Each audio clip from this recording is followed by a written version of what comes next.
Good morning. ప్రభువైన యేసుక్రీస్తు వారి పరిశుద్ధ నామములో అందరికీ శుభాలు. ఈరోజు మన అనుదిన ఆత్మీయ ఆహారముగా తిమోతికి రాసిన మొదటి పత్రిక 4వ అధ్యాయము 16వ వచనాన్ని ధ్యానించుకుందాం. నిన్ను గూర్చియు నీ బోధను గూర్చియు జాగ్రత్త కలిగి ఉండుము, వీటిలో నిలకడగా ఉండుము.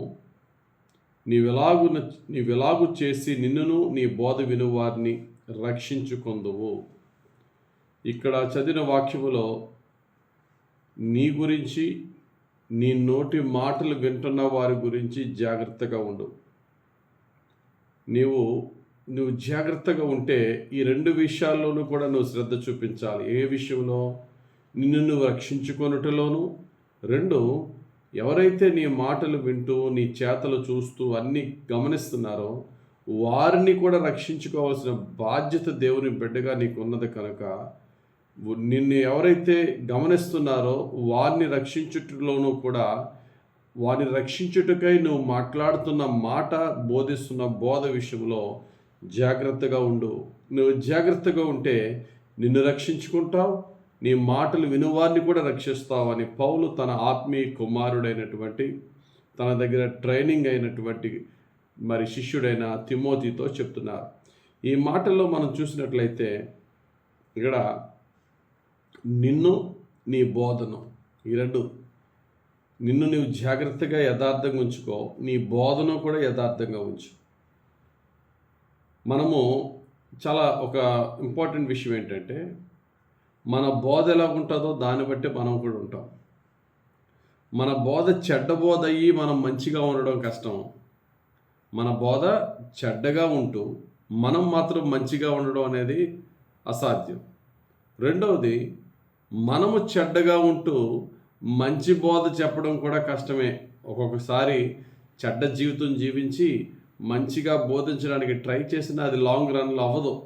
ఎందుకంటే హృదయము నిండి ఉన్న దాన్ని బట్టి నోరు మాట్లాడేస్తూ ఉంటుంది, ఎంత నటించినా పని జరగదు. కాబట్టి ఈ రెండు కూడా మ్యాచ్ అవ్వాలి. మనం మంచిగా ఉండాలి, మన బోధ మంచిగా ఉండాలి. మన బోధ మంచిగా ఉంటే మనం మంచిగా ఉంటాం. ఈ రెండింటిని కూడా జాగ్రత్తగా ఉంచాలి. అంటే మనం మంచిగా ఉండాలంటే మనము నమ్మి ప్రీచ్ చేస్తున్న వాక్యము డాక్ట్రిన్, రైట్ డాక్ట్రిన్ అయి ఉండాలి. సత్యాన్ని మనం నమ్మి సత్యాన్ని బోధించినప్పుడు మనం కూడా సత్యంలో జీవించగలం ప్రియులారా. కాబట్టి ప్రతి ఒక్కరము కూడా నేను జాగ్రత్తగా ఉండాలి, నా మాటలు నేను ఎవరికి బోధిస్తున్నానో వారు కూడా రక్షింపబడాలంటే నా బోధ జాగ్రత్తగా ఉండాలి. కాబట్టి నేను సత్యాన్ని, వాక్య యొక్క సారాంశమైన సత్యాన్ని నేను తెలుసుకోవాలి. సత్యమే నన్ను రక్షిస్తుంది. వాక్యాన్ని సరిగ్గా అర్థం చేసుకోవాలి.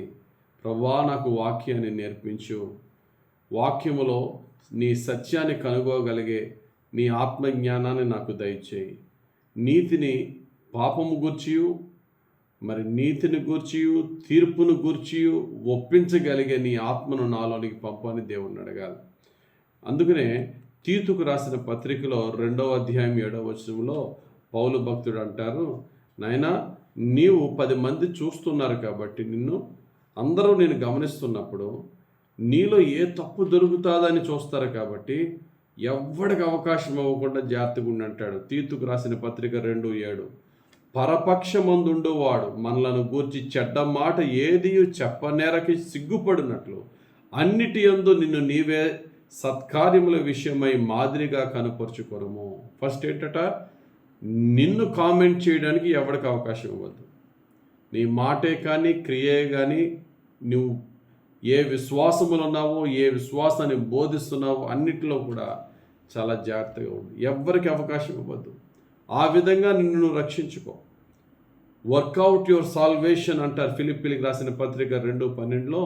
మీ సొంత రక్షణను కొనసాగించుకోండి. పౌలు భక్తుడు అంటాడు, మిమ్మల్ని మీకు బోధించి నేనెక్కడ భ్రష్టుడినైదునని నన్ను నేను నలగగొట్టుకుంటేని. కాబట్టి ప్రార్థనతో, ఉపవాసాలతో మనము దేవునిలో మలుచుకొనచ్చు దేవునికి ప్రీతికరంగా ముందు మనం జీవించాలి. రెండు, ఎవరు చూసినా చూడకపోయినా మన పిల్లలు, మన భార్య, భర్త, మన కుటుంబస్తులు చూస్తారు, మన స్నేహితులు మన మాటలు వింటారు. వారిని రక్షించుకోవాల్సిన బాధ్యత కూడా మనకుంది. పేతురు, యోహానులు పరిశుద్ధాత్మను పొందుకుని వారు మాట్లాడే మాటలు విన్నవారట. అపోస్తుల గారు 4:4లో వాక్యం వినిన వారిలో అనేకులు నమ్మిరి. ఎందుకంటే మనం రక్షింపబడి మన ప్రవర్తన, మన క్రియలు మారినప్పుడు మన మాటలకు దేవుడు శక్తినిస్తాడు. అనేకులు నమ్ముతారు. మన బాధ్యత ఏంటంటే ధైర్యంగా వారికి చెప్పాలి. చెప్పిన తర్వాత కూడా నమ్మలేదనుకో, మనం అటువంటి సాక్షార్థమైన జీవితం జీవిస్తూ బోధించిన తర్వాత కూడా నమ్మలేదనుకో, నేనేమన్నా యెహెజ్కేలుని దేవుడు ఒక టైటిల్తో పిలిచాడు. I have appointed you as a watchman. నేను నిన్ను ఒక కావలిగా నియమించాను. ఖడ్గము దేశం మీదకి వస్తున్నప్పుడు నువ్వు వాళ్ళని మేలుకొల్పావనుకో, అయినా వారు మేలుకోలేదనుకో, వారు సంహరింపబడినప్పుడు నీకు ఏ సంబంధం లేదు, ఎందుకంటే నీ డ్యూటీ నువ్వు చేసావు. అలాగా ఈ మాట మనకి యెహెజ్కేలు గ్రంథం 33:9 ఉంటుంది. అలాగా మనం యథార్థంగా జీవించి ఎదటివానికి మనము యథార్థమైన వాక్యాన్ని బోధిస్తే మనం రక్షింపబడతాం, ఎదటి వారిని కూడా రక్షిస్తాం. అలాగే జీవించినప్పుడు ఎదటివారు మన మాటను స్వీకరించకపోతే దేవుని దృష్టిలో మనం నిర్దోషులం. కాబట్టి ప్రియులారా, మన కుటుంబంలో, మన సమాజంలో, మన సంఘంలో ఎక్కడున్నా నన్ను నేను రక్షించుకోవాలి. నా మాటలు, నా ప్రవర్తన చూచువారు సైతము రక్షింపబడి యేసుక్రీస్తుని వెంబడించాలి. నన్ను కాదు, యేసుక్రీస్తుని వెంబడించాలి. యేసుక్రీస్తుకి ఆకర్షింపబడులాగును నేను జీవించాలి అనే ఆసక్తితో జీవిద్దాం. అటువంటి జీవితం పరిశుద్ధాత్ముడు మనకు ప్రసాదించునుగాక. ఆమేన్. పరిశుద్ధుడా, ప్రేమ కలిగిన తండ్రి, ఈరోజు ఇచ్చిన ఈ వాక్యం బట్టి వందనాలయ్యా. ధ్యానించిన వాక్య ప్రకారంగా మా సొంత రక్షణను కొనసాగించుకుంటూ మేము రక్షింపబడిన తర్వాత మరికొందరిని రక్షించు విధముగా మా మాటలో, మా క్రియలో యేసయ్యా నీ యొక్క సత్యముతో నింపబడే జీవితం మాకు దయచేయమని యేసు నామములో ప్రార్థించి వేడుకొనుచున్నాము తండ్రి. ఆమేన్. తండ్రి యొక్కయు, కుమారుని యొక్కయు, పరిశుద్ధాత్మ దేవుని అభిషేకం మనలను యేసయ్య మార్గంలో యేసు వలె నడిచే విధంగా మనల్ని నడిపించి దీవించును గాక. ఆమేన్. God bless you. Have a very blessed day.